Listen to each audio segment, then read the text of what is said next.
I had what many people would call a warped childhood. Many children are raised on nursery rhymes, fairy tales and Dr. Seuss.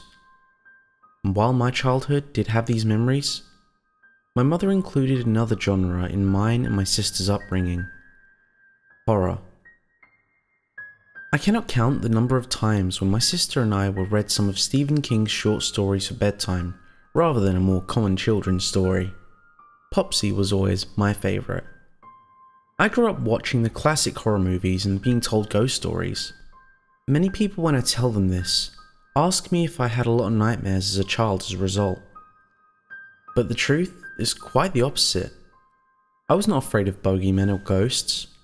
To me, ghosts and goblins were simply fictional creatures that are only in books, movies, and stories told around a campfire. The horror genre was simply part of my life. I loved the feeling of being scared. So, naturally, Halloween was one of my favourite times of year. I remember one Halloween many years ago. I was young, but not so young that I don't have first-hand memories of the events that soon follow. There was a Halloween attraction that was running just down the street from our house. It had been going on every Halloween for a few years, but my parents had never let my sister and I go before. And then, one year, we were finally given permission to go to this haunted attraction. The attraction was built into an old and abandoned manor house, just the sort of place you would expect to find a Halloween attraction to be built. I remember being very excited as I waited to get into the house, because lots of people that were coming out were raving about how scary it was, and I was highly anticipating having my own time inside. Like most Halloween attractions, they let people inside the house in small groups. Because my sister and I were only children, the attendants at the door made sure that we were put in the same group as our parents. Finally, we stepped inside. Inside, it could have been any haunted house in America in the 90s, full of fake fog and grease-painted actors. I wasn't overly scared because my mother always reminded me that the actors aren't allowed to touch you. But I jumped and screamed along with everyone else when a monster jumped out of the hidden nooks and crannies in the old manor house. Eventually, we made our way down to the basement, which had been changed into the stereotypical mad doctor setting common in most haunted houses. Needless to say, there was a lot of fake blood everywhere. But I'll never forget that basement because something seemed just a little out of place. Sometimes, even the most normal things can become diabolical if you alter the perspective. It's something you see in a few modern ghost hunting shows in the B-rolls. There was nothing that immediately jumped out as being evil.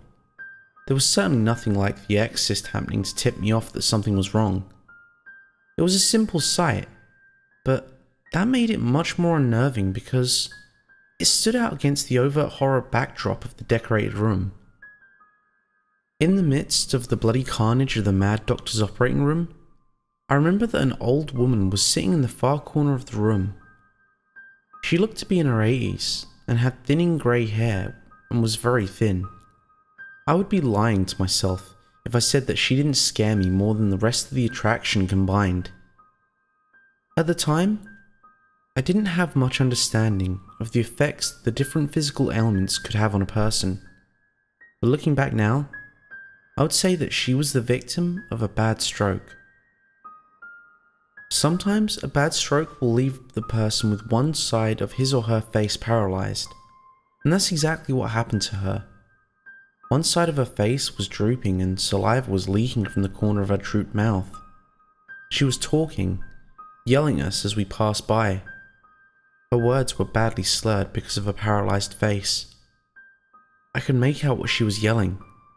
Stop! Get out! Over and over again.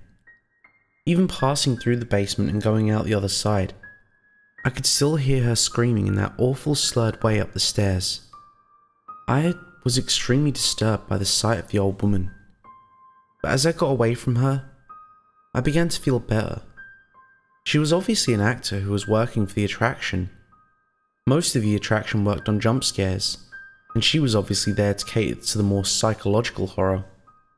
Well, in any case, It worked. It certainly worked on me. We emerged out into the night once again, and got that instant sense of relief that makes horror so addicting. The "we have survived" moment. My sister instantly began to talk about which part was her favourite. An actor who jumped out at her in a werewolf costume had been her favourite. When it came my turn to share, I could think of nothing besides the old woman I'd seen, and told my family about how the old woman in the basement scarred me the most. "What woman in the basement, Ashley?" my mother asked. Shocked, I began to describe as well as I could what I had seen. When I'd finished, my mother said that she hadn't seen any woman fitting that description down in the basement, and the rest of my family agreed with her. I put the incident out of my mind. Like I said, I didn't believe in ghosts, and I didn't believe that they were real. I tried to rationalize why they had missed the old woman in her screams. Each attempt to do this was more pathetic than the last, but I knew that ghosts couldn't be real. The next year, I was eager to step foot on the old manor again, but I was horrified to discover that the haunted attraction had been shut down and would not be opening again. Since I lived so close to the haunt, a few people in my neighbourhood had taken up jobs there, and I asked around with them about why it had closed. The few people that would talk to me told me that the old manor house was really haunted with real ghosts, and that too many people were refusing to work there again because of the paranormal activity going on there. Their stories ranged from objects moving on their own, to apparitions, and even to physical attacks against the living that entered certain parts of the house.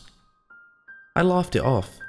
People were just letting the atmosphere of the Halloween haunt mess with them.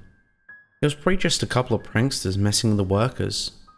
But no matter how much I tried to explain to the workers about how it could be a couple of jokers messing around, they kept insisting that it was impossible for it to have been any human activity.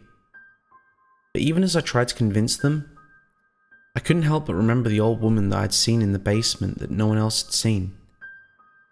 I was kind of nervous about the whole thing, and I wanted more information about the house. These days, you can look up anything on the internet and have an answer in the seconds. But in the 90s, it wasn't like that. Few people had internet at the time, and my family was one that did not have internet access.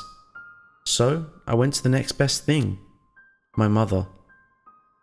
I asked her about the old manor house, and at first, she was reluctant to tell me, which unnerved me more than anything else because she'd never shied away from telling us things of that nature before. Finally, she told me what she knew. The manor started out as a private residence built in 1922, but the original owner lost the house in foreclosure. After that, it became a sanitarium, which is something like a small hospital. Just by virtue of being a hospital in an area where there was only one hospital around at the time, a lot of people passed away in the walls. In fact, there are some reports that say that there was at least one death a day within those walls during this time. But that wasn't even the part my mother was reluctant to tell me. She told me that afterward, it was turned into a nursing facility, and that they would have taken care of sick older people just like the old woman I had seen during my walkthrough. But the records of abuse that came out of that place is numerous. Many ex-employees confessed that they quit soon after being hired because of the vast amount of malpractice that happened there. My mother remembered all of this because it was in the newspapers when it was going on, and it was a huge deal in the community. It made me feel a little sick to think about how those people, those human beings, were treated in that horrible place. And that's not all. Local legend has long said that the building was haunted by the tortured souls of the people who died under the horrible conditions there. The man who built the Halloween attraction there knew of the history and the legends surrounding the place, and built the attraction with the sole purpose of playing off those stories. It was then that I knew that I had seen the ghost of a woman who had died in that building. She just wanted to spend her afterlife in peace. But instead, every year, she and her fellow ghosts were interrupted by the living storming through their place in the thousands, turning their situation into a joke.